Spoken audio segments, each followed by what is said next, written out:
ارشد سلہری، سچ کی صحافت اور ہماری منافقت۔ کسی دوست نے خبر شیئر کی کہ حکومت کی جانب سے کئی صحافیوں کے خلاف سائبر کرائم کے قانون کے تحت مقدمہ درج کر لیا گیا ہے۔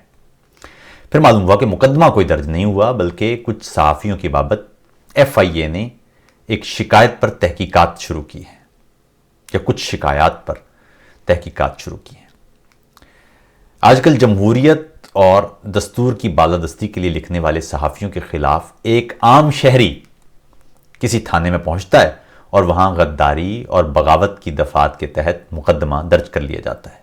حتیٰ کہ عام شہری تو سابقہ وزرائے اعظم کے خلاف بھی ان دنوں غداری اور بغاوت کے مقدمے درج کروا دیتے ہیں۔ ضیاء الحق کے دور میں جب حدود آرڈیننس جاری کیا گیا تو پولیس والے بتاتے ہیں کہ کسی شخص کو بغیر وجہ ذلیل کرنا ہوتا تھا تو اس کے خلاف حدود آرڈیننس کے تحت زنا کا مقدمہ وہ قائم کر دیا جاتا تھا۔ ایسا بندہ اپنی صفائیاں دیتا مر جاتا تھا، مگر چھٹکارا نہیں ملتا تھا۔ پھر ہمارے ہاں توہین مذہب اور توہین رسالت کا قانون بھی استعمال ہونے لگا۔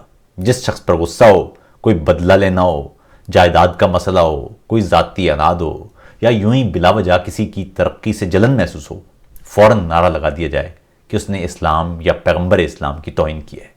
اس بندے کا کاروبار، خاندان، زندگی سب کچھ تباہ۔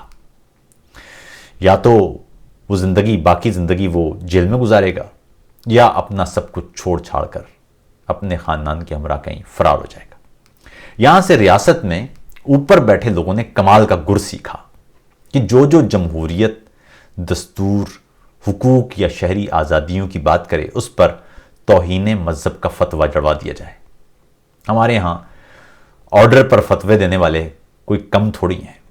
ہم نے تو خود ان وہ جو بلاگرز غائب ہوئے تھے ان کے خلاف توہین مذہب کی ایک پوری کیمپین دیکھی، جس کے بعد اسلام آباد میں جو ہائی کورٹ ہے وہاں مقدمے میں پتہ چلا کہ وہ سب تو فراڈ تھا، اور اصل مسئلہ ان افراد کا فوج کو آئینی حدود میں کام کرنے پر اصرار تھا۔ بلاگرز کو اٹھانے کا نقصان یہ ہوا کہ پوری قوم چیخی کے بغیر مقدمہ قائم کیے کسی شخص کو کیسے اٹھایا جا سکتا ہے۔ لاپتہ افراد کے معاملے میں یہ مسلسل یہی جملے سننے کو مل رہے تھے۔ تو اوپر بیٹھے لوگوں نے کہا کہ کوئی نہیں، اب تو ویسے بھی ہائبرڈ حکومت ہے، مقدمہ قائم کر لیتے ہیں۔ نہ اب عدالتیں اپنی مرضی سے کوئی کام کرتی ہیں، نہ حکومت انسانی حقوق کی پاسداری پر آمادہ ہے، نہ صحافی ان دنوں اپنی آسائشیں چھوڑ کر سچ اور حقیقت پر کھڑے ہونے کے لیے تیار ہیں۔ اس لیے کیوں نہ مقدمات بھی قائم کر لیں۔ نتائج تو ہمیں پتہ ہی ہیں، فیصلے ہم نہیں لکھنے ہیں۔ اس لیے ان دنوں عام شہری بغاوت اور غداری کے مقدمات کے ساتھ تھانے پہنچ رہے ہیں۔ مزے کی بات یہ ہے کہ یہ مقدمے صرف ان صحافیوں پر بن رہے ہیں جو جمہوریت یا دستوری بالادستی کا نعرہ لگا رہے ہیں۔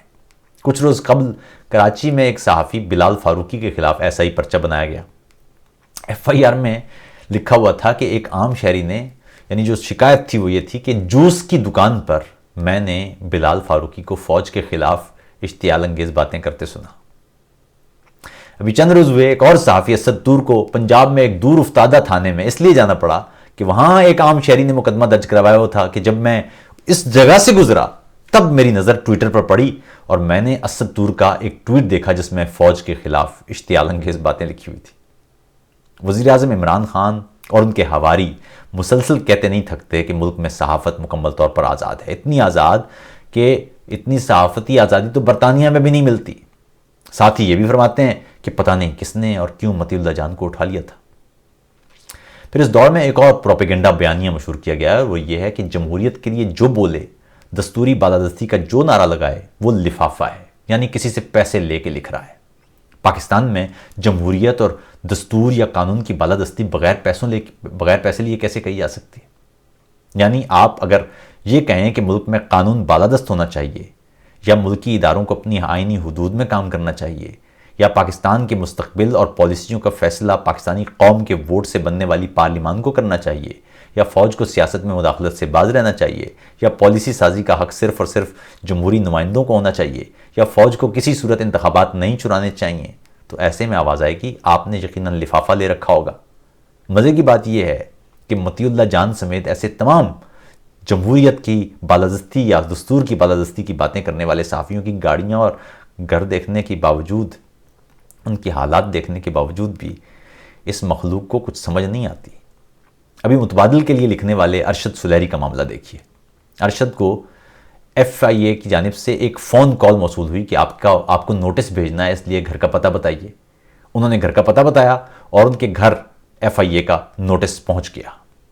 1 اکتوبر کو یہ نوٹس ان کے گھر پر پہنچا، جبکہ اس نوٹس پر لکھا تھا کہ 30 ستمبر تک FIA کے دفتر پہنچ کر اپنا دفاع کریں، دوسری صورت میں آپ کے خلاف کارروائی کی جائے گی۔ یعنی آخری تاریخ گزر جانے کے بعد ایک دن بعد ایک خط آپ تک پہنچایا جا رہا ہے اور کہا جا رہا ہے کہ گزر جانے والے دن تک آپ کے پاس دفاع کا حق تھا۔ مزے کی بات دیکھیے کہ اس لیٹر میں لکھا ہے کہ آپ کے خلاف شکایات ملی ہیں، مگر یہ نہیں لکھا کہ شکایت کیا ہیں، الزام کیا ہے۔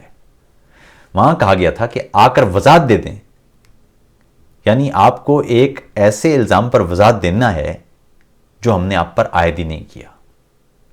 ارشد سلیری صاحب کی جانب سے FIA سے الزامات کی تفصیل پوچھی گئی تو بتایا نہیں گیا۔ انہوں نے کہا کہ وہ کل صبح دفتر پہنچیں گے تو کہا گیا کہ اسی وقت پہنچیے، دوسری صورت میں ہم آپ کے گھر پہنچ رہے ہیں۔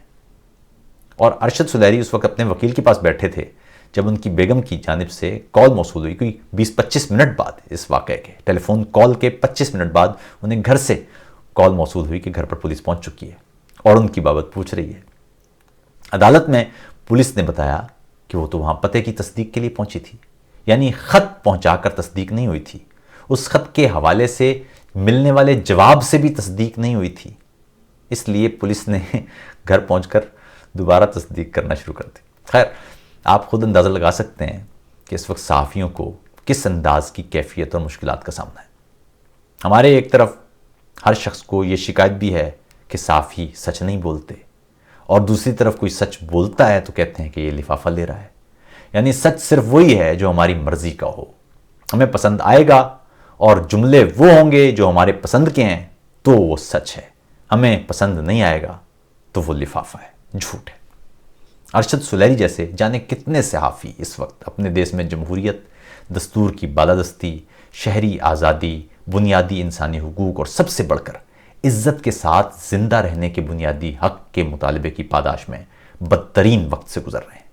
اور یہ بھی یاد رکھیے کہ یہ صحافی وہ آخری فصیل ہیں، آخری دیوار ہیں، جو طاقت کے ایوانوں نے فتح کر لی تو پھر ان خون آشام ہاتھوں کو آپ کے اور آپ کے بچوں کے گلوں تک پہنچنے سے کوئی نہیں روک سکے گا۔ اس وقت سچ بولنا بہت مشکل کام ہے۔ یہ صحافی جانی، مالی، خاندانی، سماجی اور ہر طرح کی مشکلات سے لڑتے ہوئے اپنے دیس، اپنے لوگوں اور اپنے ضمیر کی لڑائی لڑ رہے ہیں۔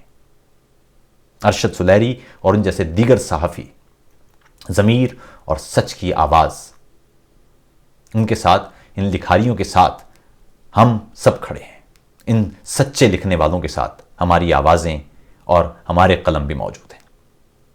ان کی حق گوئی پر ہمیں ناز ہے، ہم ناز کرتے ہیں، لیکن ایسے میں ہر وہ جملہ، ہر وہ آواز اور ہر وہ تانا و دشنام جو ارشد سلیری اور ان جیسے سچے صحافیوں کے حوصلے پست کرنے کے لیے بولا جاتا ہے، اسے طاقتور اور ظالم کا حامی ہی سمجھا جانا چاہیے۔ خوف ہے خاموشی، اور خوف کا رد آوازیں، اب جو چپ ہیں انہیں قاتل ہی پکارا جائے۔